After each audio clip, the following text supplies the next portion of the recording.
విశ్వవిద్యాలయం నడపడానికి ఇబ్బందిగా ఉంది, ఇవి చేయొద్దు అని చెప్పాలి తప్పితే ధర్నాలు చేయకూడదు, స్లోగన్స్ ఇవ్వకూడదు అనేది అది కరెక్ట్ కాదనేది నేను మీ ద్వారా ప్రభుత్వానికి తెలియజేయాలని నేను భావిస్తున్నాను. ఇక ఇంకొక అంశం చెప్పి నేను సెలవు తీసుకుంటాను అధ్యక్ష. ముఖ్యంగా ఇప్పుడు అసెంబ్లీ నడుస్తూ ఉంది.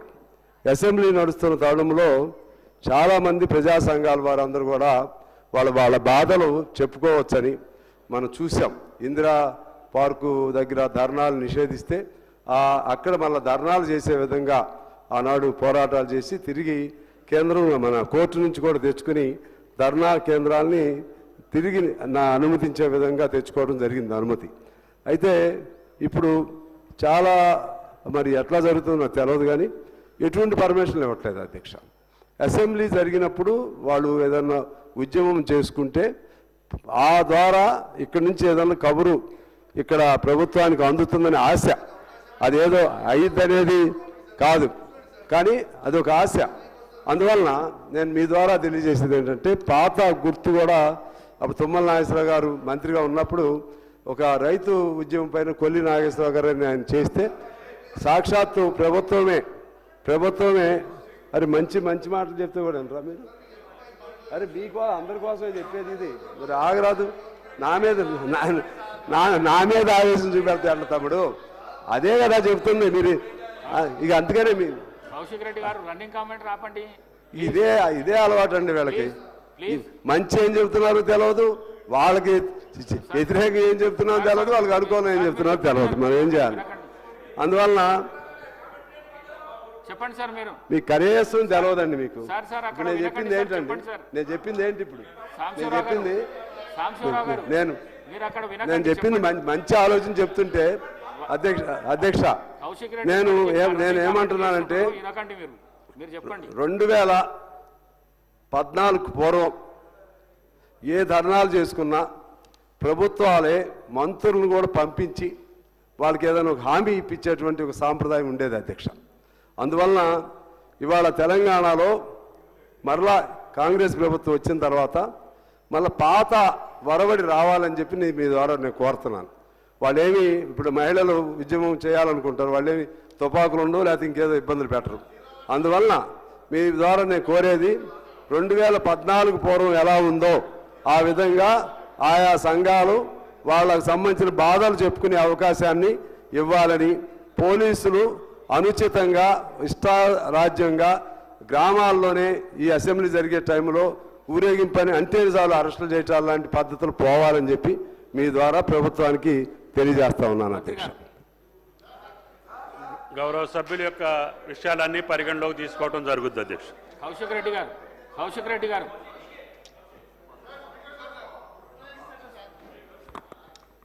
అధ్యక్ష, మీరు అవకాశం ఇచ్చినందుకు ధన్యవాదాలు.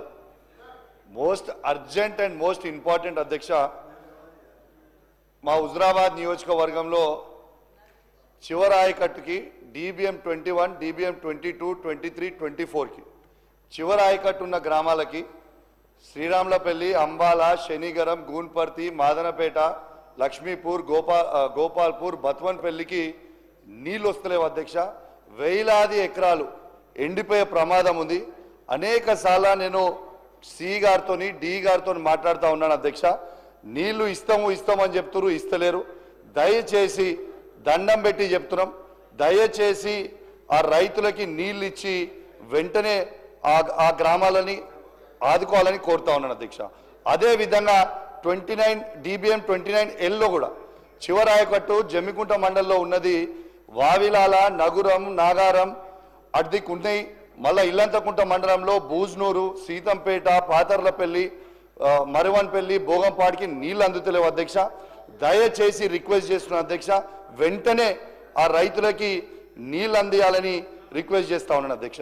అదే సార్ అధ్యక్ష, ఒక్కటే సెకండ్, ఎక్కువ లేదు, 1 minute కంటే మళ్ళీ ఎక్కువ మాట్లాడ అధ్యక్ష. ఇంకొక రిక్వెస్ట్ ఏంటంటే, పోయిన అసెంబ్లీలో మాకు ఇంతకుముందు మా మానకొండూరు శాసనసభ్యులు అడుగుతారేమో అనుకున్నా, తన నియోజకవర్గంలో కల్వల ప్రాజెక్ట్ అని వస్తుంది అధ్యక్ష.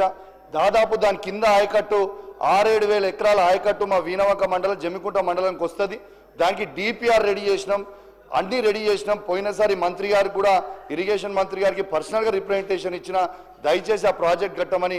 ఇప్పటివరకు పోయినసారి అసెంబ్లీలో చెప్తే ఇప్పటివరకు కూడా దాని మీద రిప్లై కూడా రాలేదని చెప్పి కూడా ఈ సందర్భంగా మీకు తెలియజేస్తా ఉన్నాను.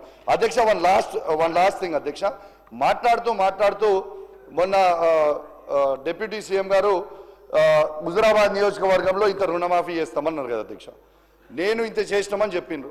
నేనేమంటారు అధ్యక్ష, పదే ముఖ్యమంత్రి గారు నన్ను ఎక్స్పెల్ చేస్తా అంటారు, తప్పు చేస్తే సస్పెండ్ చేస్తా అని అంటారు కదా అధ్యక్ష.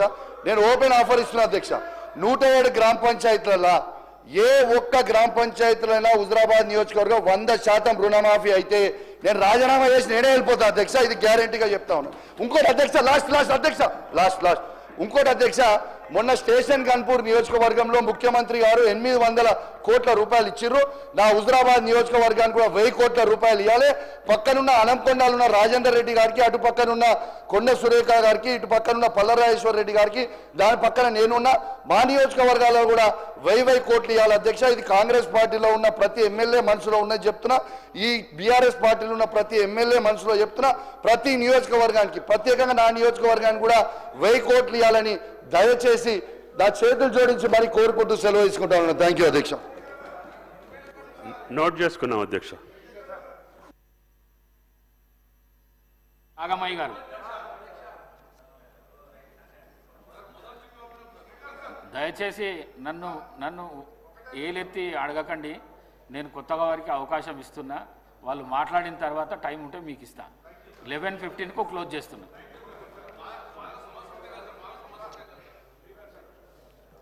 ధన్యవాదాలు అధ్యక్ష. అవకాశం ఇచ్చినందుకు మీకు కృతజ్ఞతలు. ముఖ్యంగా మా సత్తుపల్లి నియోజకవర్గంలో సీతారామ ప్రాజెక్టు కింద మాకు మళ్ళీ పడావు గత 5 సంవత్సరాల నుంచి మూలన పెట్టిన ప్రాజెక్టు మళ్ళీ మన ప్రభుత్వం వచ్చిన తర్వాత మన జిల్లా మంత్రివర్యులు మరియు మన ఇరిగేషన్ మినిస్టర్ గారి సహకారంతో ముందడుగు వేయడం మా రైతులకు ఎంతో ఆనందదాయకంగా ఉంది. అలాగే గతంలో యాతాలకుంట రైతులు ల్యాండ్ అక్విజిషన్ చేసుకొని వాళ్ళకి డబ్బులు పెండింగ్ ఉన్నా కూడా మరి మన బట్టి విక్రమార్క గారు వారికి ఈ సంవత్సరంలో 15 కోట్ల రూపాయలు మంజూరు చేసినందుకు వారికి కూడా కృతజ్ఞతలు. అంతేకాకుండా ఇప్పుడు డిస్ట్రిబ్యూటరీ ప్యాకేజ్ 6 కింద మాకు శాంక్షన్ చేశారు. దీనికి మాకు మొత్తం 35 డిస్ట్రిబ్యూటరీ ఛానల్స్ ఉన్నాయి అధ్యక్ష. ఇందులో రైతులకి ల్యాండ్ అక్విజిషను 758 ఎకరాలు అవసరం అవుతుంది. కాకపోతే ఇంతకుముందు అక్కడ ఆల్రెడీ మాకు ఓల్డ్ ఎన్టీఆర్ కెనాల్ ఉంది, ఫ్లడ్ ఫ్లో కెనాల్. దాని కింద కట్టు కాలువలు, old feeder channels, distributary channels ఉన్నాయి అధ్యక్ష. ఇప్పుడు రైతులు ఏమంటున్నారంటే ఇంతకుముందు మేము ఇది ఎన్టీఆర్ కెనాల్కి ఇచ్చాము ల్యాండ్స్, అలాగే గ్రీన్ఫీల్డ్ హైవే కోసం కూడా ఇచ్చాము. మళ్ళీ ఇప్పుడు పాత ఛానల్స్, పాత కెనాల్స్ ఉండగా మళ్ళీ కొత్త వాటి కోసము మళ్ళీ ల్యాండ్ అక్విజిషను అవసరం లేదు కనుక మాకు దయచేసి ఈ ల్యాండ్ అక్విజిషన్ కాకుండా పాత వాటిని మీరు రిపేర్స్ చేసి ఎన్టీఆర్ కెనాల్ కానీ ఫీడర్ ఛానల్స్ కానీ రిపేర్ చేస్తే కనుక తక్కువ ఖర్చుతో మా భూములకు కూడా నష్టం వాటిల్లకుండా మా ప్రతి ఎకరాకి నీళ్ళు అందుతుందని వాళ్ళు మనవి చేస్తున్నారు అధ్యక్ష. కనుక మీ ద్వారా నేను ప్రభుత్వానికి విన్నవించుకునేది ఏంటంటే ఇప్పుడు ఇంత తక్కువ అంటే దీని ద్వారా మనం ల్యాండ్ అక్విజిషన్ చేసుకోకుండా పాతవే రిపేర్ చేసుకుంటే 200 కోట్ల రూపాయల దాకా మిగులుతుంది అధ్యక్ష. కనుక తక్కువ ఖర్చుతోటి మనం సుమారుగా 38,750 ఎకరాలకి సాగునీరు ప్రతి ఒక్క రైతుకు కూడా అందించవచ్చు అని మీ ద్వారా నేను మనవి చేసుకుంటూ ప్రభుత్వాన్ని ఒకసారి పరిశీలించవలసిందిగా కోరుతున్నాను. అలాగే అధ్యక్ష, మా సత్తుపల్లి అంటేనే సింగరేణి సమస్య నేను ఫస్ట్ అవకాశం రాగానే మాట్లాడింది కూడా దాని గురించే అధ్యక్ష. ఇప్పుడు మొన్న శాసన మండలిలో ఎమ్మెల్సీ తాతా మధు గారు ఎంతో చక్కగా వివరించారు అధ్యక్ష. మన కాంగ్రెస్ ప్రభుత్వం ఏదో చేసినట్టు ఆయన అవాస్తవాలన్నీ చెప్పారు. సత్తుపల్లి ఇప్పుడు ఆఫ్ఘనిస్తాన్ లాగా మారింది, సత్తుపల్లి ప్రజల జీవితం దుర్భరం అయింది, ఇట్లా అక్కడ ప్రజలకి kidney infections, lung infections, cancers ఇట్లా అన్నీ ప్రబలిపోతున్నాయి. ఇదంతా సింగరేణి వల్లనే. అలాగే సింగరేణి వాళ్ళు పెట్టిన సైలో బంకర్ వల్ల అని ఆయన ఎంతో హృదయ విదారకంగా వివరించారు అధ్యక్ష. కానీ ఎవరు చేసిన తప్పులు అధ్యక్ష? గత 10 సంవత్సరాల వాళ్ళ ప్రభుత్వం లేదా అధ్యక్ష? సైలో బంకర్ వాళ్ళు కాదా అధ్యక్ష పెట్టించింది? అప్పుడు ప్రజల ప్రాణాలు, వాళ్ళ ఆరోగ్య పరిస్థితులు అవి గుర్తురాలేదా అధ్యక్ష? ఇప్పుడు ఆయన వాళ్ళు తప్పులు చేసి అప్పుడున్న ఎమ్మెల్యే బాధ్యులు కాదా? 100 మీటర్ల దూరంలో అంబేద్కర్ కాలనీకి 100 మీటర్ల దూరంలో శైల బంకరు 2 సంవత్సరాలు నిర్మించారు అధ్యక్ష. అప్పుడు మేమందరం అబ్జెక్ట్ చేసినా కూడా వాళ్ళు దాన్ని పట్టించుకోకుండా తోసి రాజని మరి వాళ్ళది వాటర్ ట్యాంకు అని చెప్పేసి ప్రజలను మభ్యపెట్టి అది కట్టించారు. కనుక అప్పుడు ఉన్నది సండ్ర వెంకట వీరయ్య గారు అధ్యక్ష. అలాగే ఇప్పుడు మరి ప్రజలు అక్కడ 35 రోజులు నిరసన దీక్షలు చేస్తుంటే వీళ్ళు ఏ తప్పు చేయకపోతే ఒక బీఆర్ఎస్ నాయకులు కానీ, మాజీ ఎమ్మెల్యే సండ్ర వెంకట వీరయ్య గారు కానీ, ఇప్పుడు మాట్లాడిన తాతా మధు గారు కానీ, మరి బీఆర్ఎస్కి చెందిన 2 రాజ్యసభ సభ్యులు కానీ ఎవ్వరు ఎందుకు వెళ్ళి పరామర్శించలేదు అధ్యక్ష.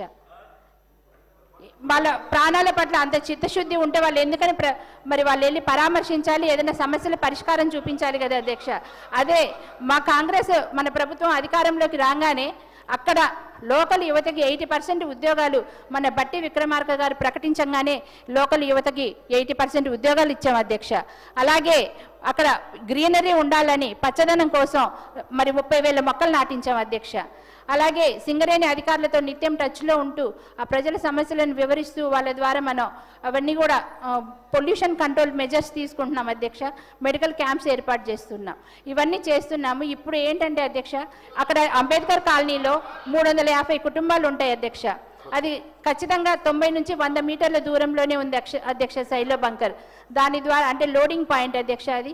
దాని ద్వారా నిజంగా ప్రజలకు ఇబ్బందులు ఎదురవుతున్నాయి కనుక మానవతా దృక్పథంతో కొంచెం ప్రభుత్వం వారు సహకరించి మన మీద గౌరవంతో మన మీద నమ్మకంతో అధ్యక్ష వాళ్ళు విరమించారు. తుమ్మల నాగేశ్వరరావు గారు కానీ, బట్టి గారు కానీ, పొంగులేటి గారు కానీ అందరూ సహకరిస్తున్నారు అధ్యక్ష. వారికి ఏదైనా సింగరేణి అధికారులతో మాట్లాడి వాళ్ళకి తగిన విధంగా న్యాయం చేయాలని తమరి ద్వారా నేను కోరుతున్నాను అధ్యక్ష. థ్యాంక్ యూ అధ్యక్ష. గౌరవ సభ్యురాలు చెప్పింది నోట్ చేసుకోవడం జరిగింది అధ్యక్ష. రామారావు పవర్ గారు మీకు అందరికి ఇచ్చినాకనే క్లోజ్ చేస్తాను. థ్యాంక్ యూ అధ్యక్ష. పెద్దలు ఇద్దరికి ఇచ్చినాకనే క్లోజ్ చేస్తాను. నాకు అవకాశం ఇచ్చిన వరకు మా దగ్గర ముదోల్ నియోజకవర్గంలో దాదాపు 100 షెర్లు డ్యామేజ్ అయినాయి. ఈ ఫోటోలు కూడా చూపిస్తాను మీకు. 100 షెర్లు డ్యామేజ్ అయినాయి మా దగ్గర. గత 2 సంవత్సరాల నుంచి ఒక్క షెరు కూడా టెండర్ చేయకుండా కంప్లీట్ కూడా చేయలేదు. అదేవిధంగా మా నియోజకవర్గంలో 150-200 మీటర్లు ఏదైతే బోర్స్ పెడుతుండే ఈరోజు 600 to 700 లోతు పోతుంది. ఈ ట్యాంక్స్ గిట రిపేర్ అయితే ఖచ్చితంగా మా నియోజకవర్గంలో మన వాటర్ లెవెల్ పైన వస్తుంది. మీ ద్వారా మంత్రి గారికి కోరుకుంటున్నాను. అదేవిధంగా తానూరు మండల్లో హిప్నాలి ట్యాంకు, అదేవిధంగా డోడర్నా కుబేర్ మండల్లో డోడర్నా ట్యాంక్ ఏదైతే ఎస్టిమేటు 2/12/2024లో శాంక్షన్ అయింది. ఈ ఫైనాన్స్ కోసం ఇంతవరకు నా చెప్పులు కూడా అరిగిపోతున్నాయి. ఫైనాన్స్ డిపార్ట్మెంట్ పోకుండా మంత్రి గారి దగ్గర పోతున్నా, ముఖ్యమంత్రి గారి దగ్గర పోతున్నా, ఎవ్వరు కూడా దీనికి స్పందించకుండా ఈ టెండర్స్ పెట్టకుండా ఒకటి 60 లక్షలు ఒకటి 90 లక్షలు 2 టెండర్లు పెట్టుకుంటే మా అక్కడ ఉన్న పర్యాక ప్రాంతాల్లో దాదాపు 400 ఎకరాలు అయ్యకట్టు అవుతుందని మరో వినంతి చేస్తున్నాను. కానీ ఇంతవరకు దానికి ఫైనాన్స్ డిపార్ట్మెంట్ నుంచి క్లియరెన్స్ కాకుండా ఈ ట్యాంక్స్ పెండింగ్ ఉన్నాయని మీ ద్వారా గౌరవ ఉప ముఖ్యమంత్రి గారికి, ఇరిగేషన్ మంత్రి గారికి విజ్ఞప్తి చేస్తున్నాను. ఈ ఫైనాన్స్